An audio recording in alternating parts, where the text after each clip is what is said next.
David Thomas was a combat engineer artist for the U.S. Army in Pleiku, Vietnam from 1968 to 1969.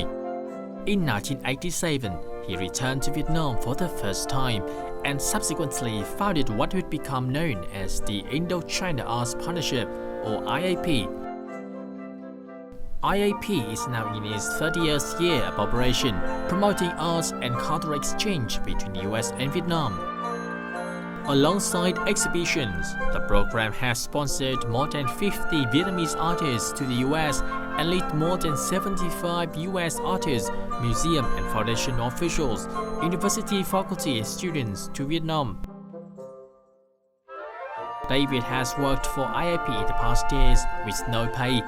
All sponsorship for programs come from donations of foundations, corporations, David's personal contacts, and his own pocket at times. He was awarded the Vietnam Art Medal by the government of Vietnam in recognition of his contributions to the arts. Hello and welcome to this edition of Talk Vietnam.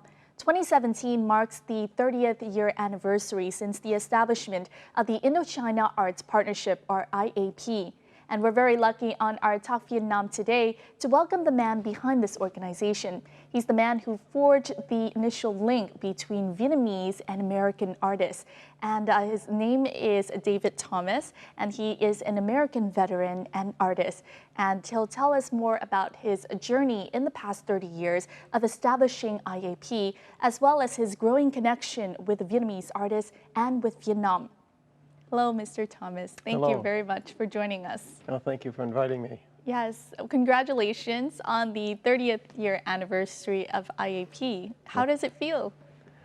It feels good. When I started this journey 30 years ago, I thought it would last maybe 5 years, and it's lasted 30 years, and it will last far into the future. So I'm very, very pleased. I couldn't imagine doing something else with my life. Because I was a college professor and an artist and other things in my life, but the thing that's made my life the richest is building the Indo-China Arts Partnership and all the relationships that took that will continue till the day I leave this planet. So. Yes. What motivated you in the first place in 1987 to found the Indo-China Arts Partnership? Well, when I came in 1987 with John McAuliffe of the U.S. Indo-China Reconciliation Project, I discovered that our countries were still at war, a kind of war. The U.S. trade embargo, the lack of diplomatic relations. I just felt that was wrong, and I wanted to do something about it. And I met a few artists. I had brought some paintings with me that I gave to the director of the Museum of Fine Arts, and he and I talked about bringing our countries closer together. We originally were the Indo-China Arts Project, because we were going to do one project, and then that's all I was capable of, and then I was going to go back to work and my family and teaching, and it just grew and grew and grew. That project wasn't enough. We didn't normalize relations during that exhibition time. So I felt I had to keep building that bridge where none existed. So what were some of the goals back then that you set out for the partnership? Well, primarily to introduce American people to Vietnamese people and vice versa. It was using the arts, which I think are a perfect vehicle for bringing countries that don't have diplomatic or human relations yet, bringing those countries together. Art is a common language. We don't have to, I still don't speak Vietnamese, one of my great regrets. But with talking with Vietnamese artists and Vietnamese artists talking with American artists, we speak the same language. It's the language of art, the language of reconciliation. So I just want to see artists continue to do this kind of work. Yes. Do you remember the feeling of coming back here in 1987? What was the art scene like back then? I didn't know what to expect. We landed in Hanoi. I was totally surprised at how friendly the people were, how quickly they wanted to meet me and talk to me, and it was a huge surprise. And we spent 3 weeks on that trip, traveling the length of the country from north to south, and just kind of rediscovered. I had lived in the South for a year during the war, but I knew nothing about Vietnamese art, culture, people. And that first trip through John McAuliffe's eyes really opened my eyes to the reality. If you're familiar with Asian art at all, like Chinese art or Japanese art or Korean art, they have a very specific dialogue, very tight style. Vietnamese art doesn't, oddly enough, because of the history, because of the French influence and the French academies in Hanoi, the Vietnam Fine Arts University, which developed under a very large French curriculum. Vietnamese art looks familiar to the Western eye. It's not as Asian looking. It's clearly Asian, it's Vietnamese. Their roots are deep in the mud of the rice paddies, but it's also Western. So I think for a Westerner coming here, it was wonderful to see something that I didn't have to study as an academic to understand. I could just look at it and say, that looks like something I did when I was starting my career, or it looks almost like a Picasso or, an American artist. So it was very familiar and very accessible. Yes. Were there any artworks that particularly struck you? Well, there were a couple of favorite artists, of course, Bujon Phai, Tran Van Can, Nguyen Tu Nhiem, Nguyen Sang, the whole list of them. But again, it's because of their deep Vietnamese understanding of their own culture and their incorporation of Western aesthetic. In April 2017, the US Embassy hosted a get-together to celebrate IAP's 30-year anniversary. The then Ambassador Ted Osius embraced IAP's achievements. Part of what IAP has done for all these years, I think, is promote reconciliation between our peoples. And our governments are reconciled, but there's still a process of reconciliation that's going on between our people. And I really think the arts contribute a great deal to that. It is through IAP that many artists present here have been sponsored to promote their artworks and take up art residencies in the US. Tôi cũng là một nghệ sĩ được vinh dự sang Mỹ là với tư cách là sinh viên trao đổi với một trường nghệ thuật bên Mỹ dưới cái sự tài trợ và tổ chức của IAP. Sau đó thì tôi cũng chứng kiến là IAP đã hỗ trợ rất là nhiều nghệ sĩ hàng năm và tôi nhận thấy đấy là một cái sự hỗ trợ vô cùng tuyệt vời, tạo điều kiện cho các nghệ sĩ gặp gỡ nhau và tìm hiểu cũng như là phát triển tất cả những cái ý tưởng mới. At the event, David Thomas also announced a decision of passing on his leadership to two young Vietnamese, including Chicago-based curator Nhung Wash.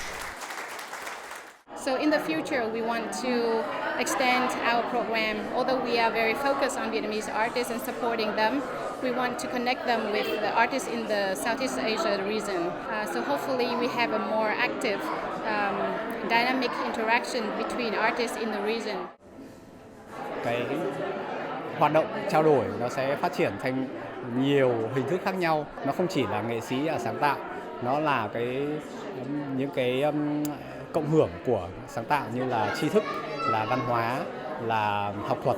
Tự cái mạng lưới IAP sẽ thành một cộng đồng mà họ trao đổi lẫn nhau. Throughout its years of operation, IAP has organized exhibitions including As Seen by Both Sides, American and Vietnamese artists look at the war, and An Ocean Apart, contemporary art from the United States and Vietnam. Your connection to Vietnam obviously began much earlier than 1987. We mentioned that you were a veteran. Can you please share with us what circumstances initially brought you to Vietnam back in the 70s or 60s, was it? No, I came in 1969. I finished art school, my undergraduate work, in 1968. And if you were a male and you didn't have bone spurs, you were quickly drafted into the military. But I wanted to spend some time with my wife. We had gotten married in June, graduated in June, enlisted in June, and went in the service in September. Wow. Because I had an art school, 4 years, I was 21, 22, and I had a college degree. They didn't put me in the infantry. I was lucky enough to be assigned to an combat engineer unit in the Central Highlands, sort of based in Pleiku, Kontum, Quy Nhon, that area in the highlands. So my experience was very different than a combat soldier's experience. And I think that allowed me to see the country differently. I worked as an engineer drawing blueprints. I drove a Jeep for 6 months and saw a lot of the countryside and the hundreds of kids that would surround my Jeep whenever I drove into a village where we were building a bridge or a road or something. So I got to know a lot of the kids. So I had a kind of nice relationship with Vietnam in spite of the war, and I wanted to develop that even further. How do you think, that year in Vietnam and your time in the war affected your life afterwards? It totally changed my life. When I was a kid growing up in Maine, I grew up in a small town in southern Maine called Westbrook, outside of Portland, and very middle class, white, Anglo-Saxon Protestant. The minority family was Catholic. To go to Vietnam and suddenly be thrust into such a different culture, and to discover the commonalities that people want, this, no matter where you live, parents want the same thing of their children. You want a comfortable life, you want good food, you want a good housing. Everybody does, but I had to experience that firsthand before I really understood it. You can't read that in a book. I wish every citizen of the earth could visit other countries. I think we'd be a much more peaceful planet if we could do that, but we can't. So I hope by bringing artwork to the Americans and bringing American artwork to the Vietnamese, they can experience that on a different level. For you, obviously, you didn't have to go through the more combat side of war, but what led to that decision of wanting to come back? Well, I'll never forget when I went up to my parents' house after coming back from Vietnam, and I remember telling my parents I was going to go back. I didn't know why, I didn't know how, I didn't know when, but I was going to go back to try to figure out what Vietnam meant to me. It's hard to figure it out when you're living it, but it's easier to look back and kind of go further. 1987 was my first sabbatical from teaching, so I had the time and the resources to go back. You couldn't just go to the local travel agent, or there was no internet then, I couldn't go online. So it was rather complicated and expensive to do that. But I was determined to try to figure it out, and for me and for my country. Things needed to change, and if I could be some small part of that process, then my life would be worth continuing. From that point, how did IAP come to be? What were the next steps ever since you decided that you needed to do something in order to at least contribute to kind of changing what was happening? I came back the next year alone and met with some officials at the Ministry of Culture who greeted me with open arms and said, "We'd love to help you do whatever you need to do in spite of the trade embargo." And they were government officials, but they were open and willing. And I found a few people at the State Department in the U.S. who were also willing to help me. We booked 16 museums in the United States that all said, "We want the exhibit in spite of the trade embargo, we'll deal with that." And the exhibit opened in 14 cities. Can you please re-explain again or introduce again this exhibition and the idea behind it? Well, the Seen by Both Sides exhibit was going to be a couple of artists from Vietnam and a couple of artists from the States who had done work about the war. And I was going to show it at my college in Boston, Emmanuel College. But it grew, and it ended up being 20 artists from each country. And it was work about the war. If you look at the catalog cover, it says, "As seen by both sides, Vietnamese and American, look at the war." But it's really not about the war. It's about art, and it's about humanity and inhumanity and linking and dialogue and discussion.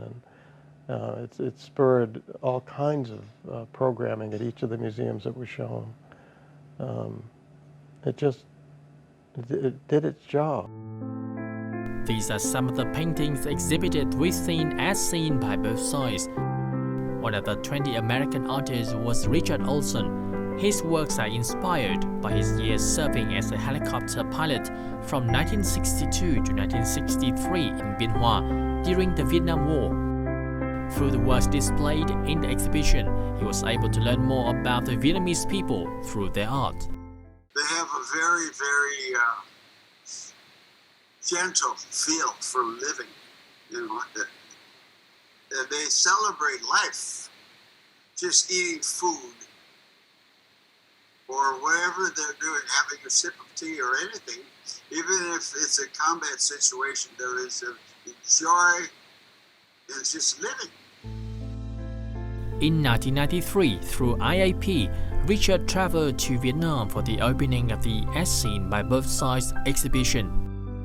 Most interesting of all is when I went to Hanoi and I was sitting on the couch with the other artists. And we were brothers in art. Everyone in that experience was loving each other, and art came first. Now, the chairman of the Fine Arts Association, artist Trần Khánh Trương, was among the Vietnamese artists in the exhibition. Như tôi thì tôi lại không chọn về đề tài chiến tranh thẳng vào đề tài kháng chiến chống Mỹ, mà tôi lại chọn một cái bức tranh là Thánh Gióng, tức là cũng đã từng đánh ngoại xâm. Thế rồi là và một cái bức tranh nữa là về bộ đội về giải phóng thủ đô năm 1954. Thì cái triển lãm ấy chúng tôi hết sức ủng hộ, và cùng với Cục Mỹ thuật thì đã tập hợp tranh trưng bày khoảng độ 14 thành phố nước Mỹ. Sau đó chuyển về Việt Nam thì trưng bày Hà Nội và Thành phố Hồ Chí Minh. Tôi cho rằng đấy là một cái khâu đột phá đầu tiên về mỹ thuật, nhưng cũng góp phần vào cái việc bình thường hóa quan hệ giữa hai nước.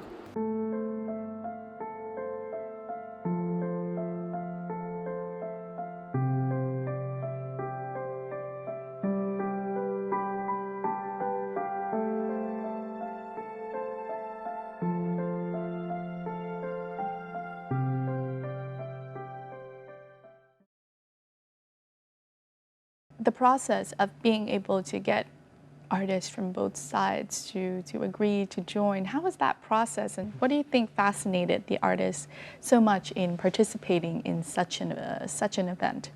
I think the artists just wanted to do what I wanted to do. They wanted to use their artwork to create a dialogue where nothing existed. And then that was my biggest fear, is they would all say, "Are you kidding me?"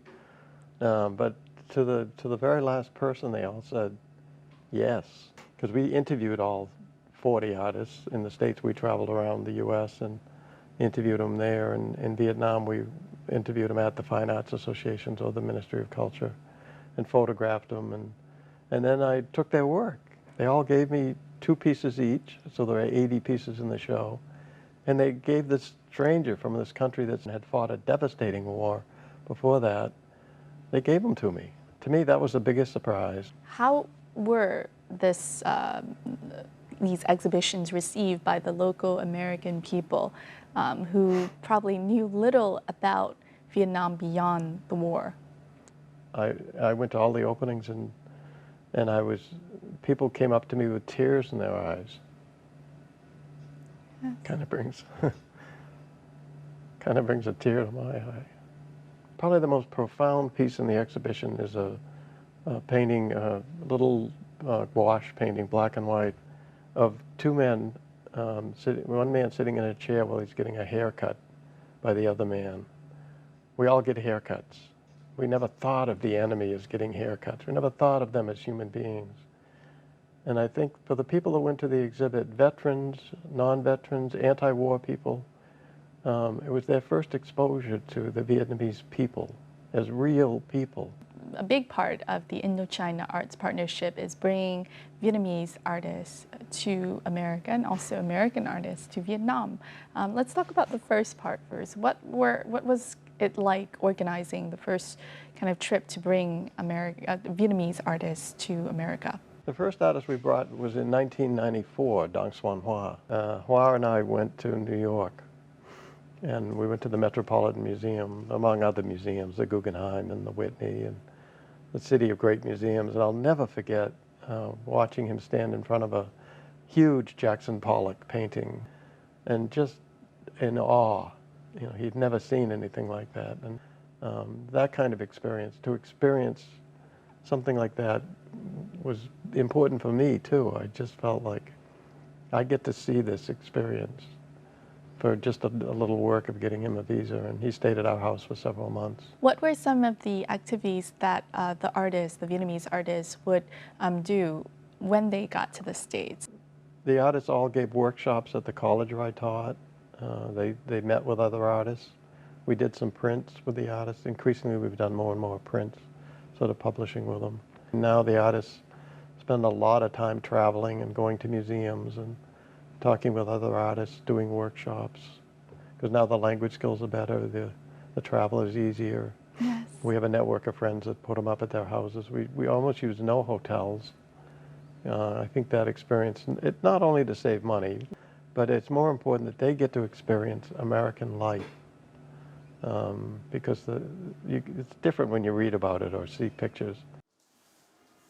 This is my new David Thomas and his artist friend Lê Huy Tiếp have known each other since the early 1990s. Yeah, I remember you were doing that. Yeah. Artist Tiếp specializes in fine art, is but he's most well known for being a pioneer in Vietnamese printmaking as well as lithography. Tiếp shares his IAP support that has given him the medium to work on. tất cả cái thiết bị của Trung tâm Mỹ thuật đương đại, gồm cả máy in độc bản, máy in kẽm, máy in litho, in đá, đều do cái IAP tài trợ, từ thiết bị cho đến giấy cho đến mực in. Và chúng tôi đã tổ chức rất là nhiều cái trại sáng tác. Cái số lượng người tham gia cũng có thể nói là rất là đông, từ năm 1995 cho đến nay. Lê Huy Tiếp was also among the many artists who have been sponsored to travel to the US and stayed at David's home. David and Tiếp share a love for lithography and printmaking. Okay, yeah. David Thomas dành hẳn 2 buồng cho các cái họa sĩ Việt Nam sang đó làm việc và ở đấy làm việc ngay tại xưởng của ông. Tất cả ngôi nhà của David Thomas thì được trưng bày toàn là những cái tác phẩm của họa sĩ Việt Nam hoặc những cái tranh ông vẽ về Việt Nam. Thỉnh thoảng buổi chiều ông lại cho các cháu lên cái xích lô để ông ấy đạp đi chơi. Qua cái quá trình đấy thì tất cả gia đình của David Thomas, từ Jean vợ ông cho đến con và cháu, thì đều tỏ với các cái họa sĩ Việt Nam có một cái lòng yêu mến. Và tôi nghĩ rằng có lẽ cái tình yêu Việt Nam của David Thomas đã truyền lại cho những người thân trong gia đình. David shares even though he is passing on the IAP leadership, hosting artists in his home and maintaining the spirit of friendship in IAP's development will always be one of his goals. For your family, you've been doing this since we said 1994. And since then, you've always had continuous visits from artists coming to your home in Boston. How has that affected your family? It's been an incredible opportunity for them. I sort of secretly wished one of them had married a Vietnamese artist. They sometimes voice that to me and say, having our house full of Vietnamese friends, because they weren't just a business associates, they were friends, and they loved children. I think every single one of them would play with our kids, and it just enriching their lives beyond anything you could possibly do, I think. One thing we do require is that every artist that comes has to cook and teach us what they're cooking. And my daughter loves to cook, and so she's learned new dishes. You yourself are also an artist, and a lot of your inspiration also stems from your connection to Vietnam. Can you tell us a little bit about your background in art? It's been 90% informed by my experience here, whether that was the experience in 69, 70 or 87 till the present. And my work before Vietnam, in Maine, was seascapes, boats, landscapes, cliffs. It was figurative, but it had no soul to it. It was just copying subject matter. Then, of course, Vietnam happened, and I came back and did a series of paintings and prints about Vietnamese children. Because it was the children at the laundry that I mentioned earlier that really tore my heart. From then till now, all of my work is informed by my experiences here.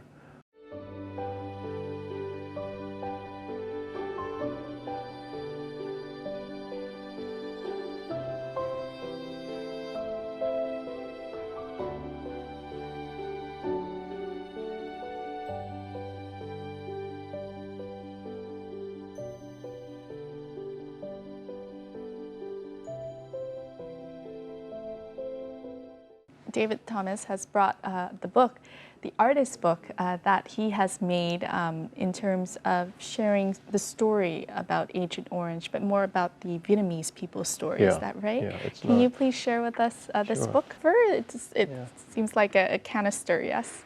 It's a miniature of the 55-gallon barrel that the Agent Orange was shipped to Vietnam in. From these barrels, it was poured into tanker trucks, aircraft that then sprayed the chemical over a big percentage of the southern Vietnam countryside. It does affect people from the north because there were a lot of northern troops in the south. Yes, exactly. Who came back to the north and had been sprayed. And this is the type of art that you are most focused on. It's an artist book, which basically means, you create different art expressions of a book. Is that right? Yeah, it's a very limited edition. There are 50 of these, and collected mostly by university libraries, rare books libraries, artist book libraries, museums. I've given away a number of them. 50% of the proceeds from this book go to Agent Orange victims in Vietnam. It's an accordion bind, so if the room were big enough, we could stretch it out over the whole room. Yes. Here, I'll help you. And I use the tiger lily. And whenever you do a project like this, you bump into surprises. Yes. I chose the tiger lily because it was orange, and tiger lilies are beautiful. But in doing research, I discovered that in Asia, tiger lilies are used as medicinal.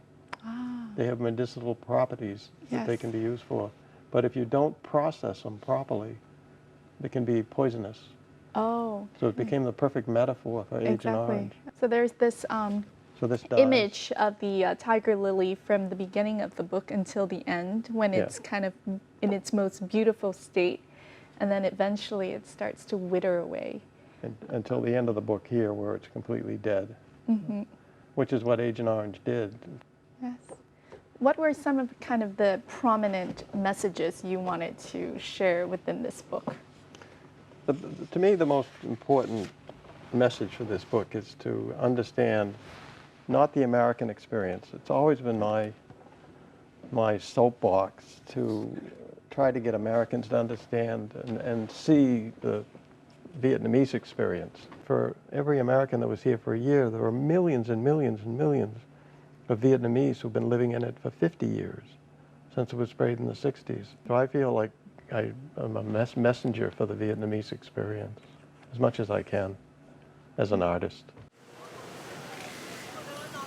Now 71 years old, David looks to passing on the IAP leadership to Nhung Wash, a Vietnamese recognized curator based in Chicago.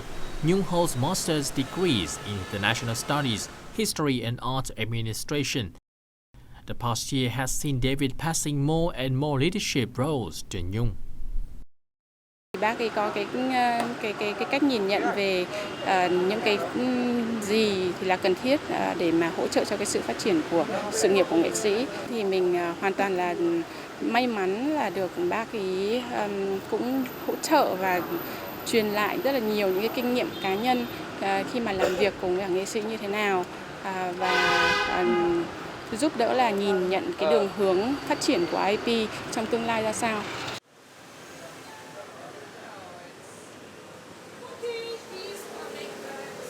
Today, David and Nhung are having a meeting with two friends in the art community at Salon Natasha, Hanoi's first private, independent art space since 1990. The space belongs to Natalia and her late husband artist Vũ Dân Tân. Nora Taylor, on the other hand, has been researching Vietnamese art since 1992. The women have both known well the work of David and IAP. For me, personally, it's the most important in his job that he made possible for Vietnamese artists to travel to United States. And I think this is very important because for many years, Vietnamese artists had not opportunity to travel and to see what is happening overseas. So I think this point is the most important in his activity.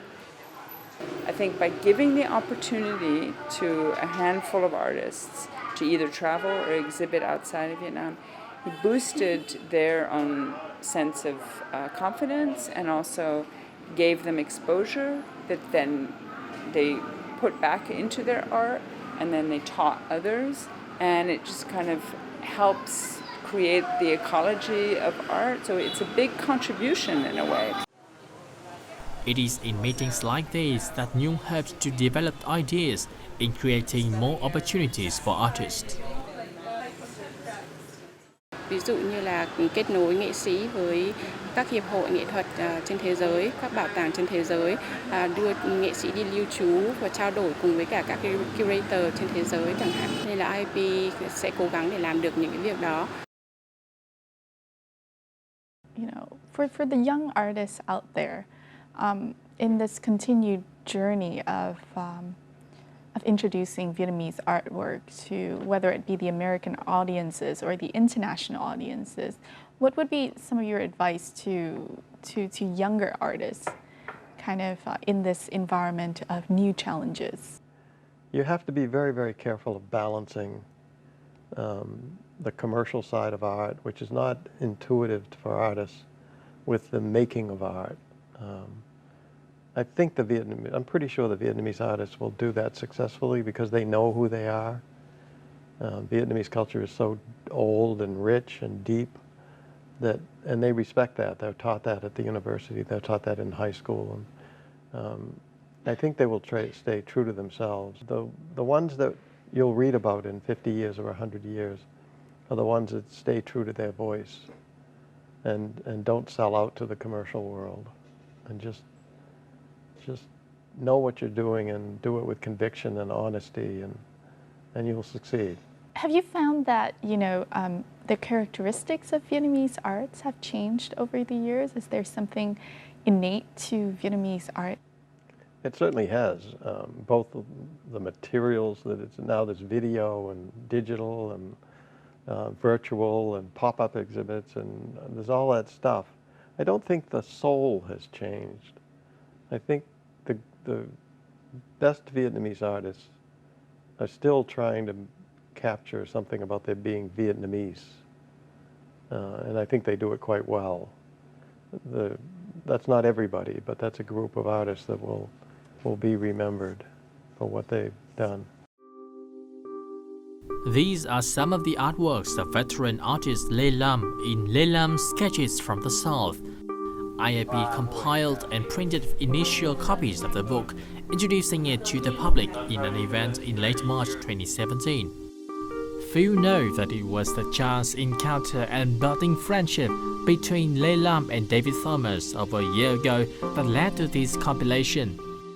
Lê Lam is a very special artist who spent most of his life documenting the American War and the French War. The drawings that I was particularly interested in were the American War. It's an honor just to know him. Both artists and veterans on opposite sides of the same war, the two men found a connection beyond any language barrier. Tôi đối với David thì nói chuyện rất thân mật và coi như là anh em, như là đã biết từ lâu. Mà tôi mong rằng cái tình cảm này nó phát triển mạnh, không phải chỉ ở đây mà nó sẽ phát triển sang bên Mỹ. David visits Lê Lam along with his wife Jean Thomas. The 86-year-old Lê Lam insists on hand-sketching Jean and David as a lasting memoir of their friendship. I have seen many of Lê Lam's works. They're very beautiful. He does very delicate work. And I was surprised and honored that he wanted to do a portrait of me. It is lovely. It's very lovely. Working with Lê Lam, David Thomas chose around 100 sketches for the book. The veteran artist's family is deeply touched by David's work. Hai người cựu chiến binh nhưng lại là hai họa sĩ, cho nên là cùng có một cái sự đồng điệu ở trong cái tác phẩm, trong cái hình tượng nghệ thuật. Có những cái tình cảm như thế của hai cái đất nước rất xa xôi, thì tôi nghĩ rằng là cái tình cảm của hai dân tộc sẽ dần dần sẽ xích lại gần nhau hơn và hiểu nhau. IAP is continuing to raise funds in order to publish the book Lê Lam Sketches from Saigon more widely in both Vietnam and the US.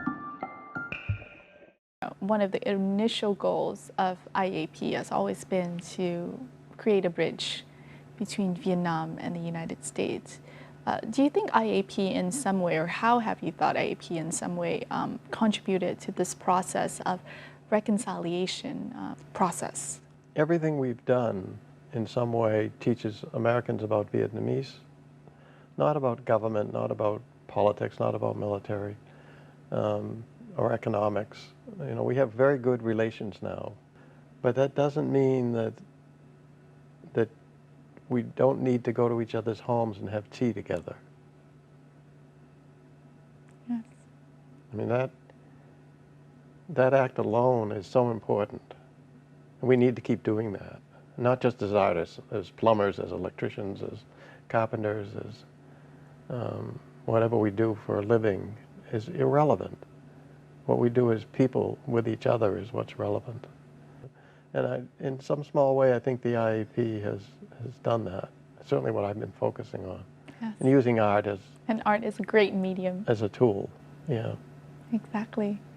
What do you think has been one of your motivating factors in keeping you going over the years?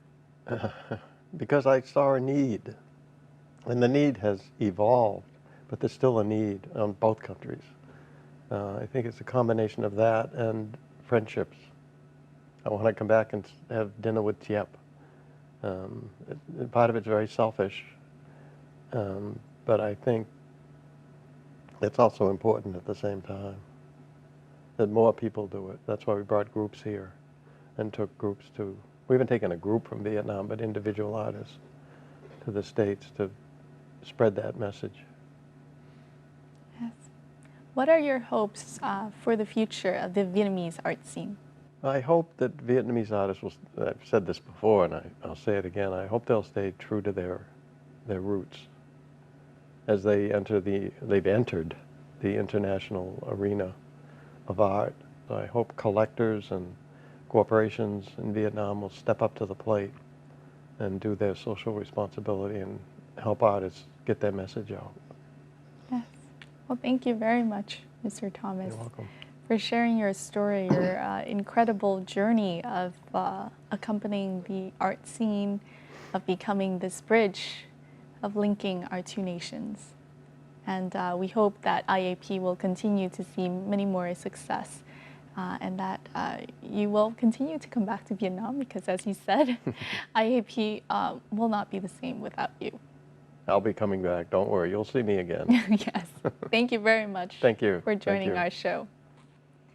And that has also wrapped up this edition of Talk Vietnam with Mr. David Thomas, sharing the wonderful journey of creating IAP and becoming this bridge between not only the artists of Vietnam and the United States, but also between the two nations, contributing to the reconciliation process between the two nations of the United States and Vietnam.